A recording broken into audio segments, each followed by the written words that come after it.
வந்து ஒரு பாக்கியம் சார். காக்கி வந்து ஒரு பாக்கியம். அது எல்லாத்துக்குலாம் கிடைக்காது. அதுக்கு வந்து ஒரு ஆண்டவனுடைய அருள் வேண்டும். நீங்கள் காவல்துறை கான்ஸ்டபிளாக இருக்கணும் அப்படின்னா கூட ஆண்டவனுடைய அருள் இல்லாமல் காக்கி போட முடியாது. ஏன்னா மற்ற துறைக்கும் இதுக்கு ஒரு டிஃப்ரென்ஸ் இருக்குது சார். நீங்கள் பெரிய பிஸ்னஸ் மேனாக இருங்க, நீங்கள் சாஃப்ட்வேர் இன்ஜினியராக இருங்க, நீங்கள் என்ன வேணாலும் இருங்க, எவ்வளோ வேணாலும் சம்பாதிங்க. ஆனால் அந்த காவல்துறைக்கு மட்டும் ஒரு சோல் இருக்குது. நீங்கள் அந்த காக்கியை போட்டிங்கன்னா உங்களுக்கு தெரியும். It's a soul. ஏன்னா அந்த மொமெண்ட் யூ வியர் இட், உங்களுடைய டெசிஷன் வந்து சம்படிஸ் லைஃப் அது மாற்றும்.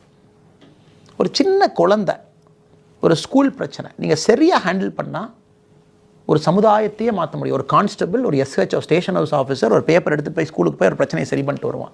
ஈ will change the whole complex of it. அவன் சரி பண்ணலைன்னா அந்த ஸ்டூடெண்ட் சூசைட் பண்ணும். அதுக்கப்புறம் மல்டிபிள் சூசைட் அதே ஸ்கூலில் நான் பார்த்துருக்கேன். ஏன்னா ஒரு ஃபஸ்ட்டு பிரச்சனையை நம்ம போலீஸ்காரரை போய் சரியாக ஹேண்டில் பண்ணல. நான் ஏஎஸ்பியாக இருக்கும்போது கண்கூட பார்த்துருக்கேன். ஸோ காவல்துறை அந்த காக்கி வந்து ஒரு பாக்கியம். நம்ம இன்னும் அவங்களுடைய உணர்வை நம்ம முழுசாக புரிஞ்சுக்கிறது கிடையாது. அவங்கள ஏதோ வாட்ச்மேன் மாதிரி, குர்கா மாதிரி, ஏதோ வேண்டப்படாதவங்கள மாதிரி அரசு நடத்திக்கிட்டு இருக்கு. ஓகே. அதனால் நீங்கள் காக்கியை போட்டிங்க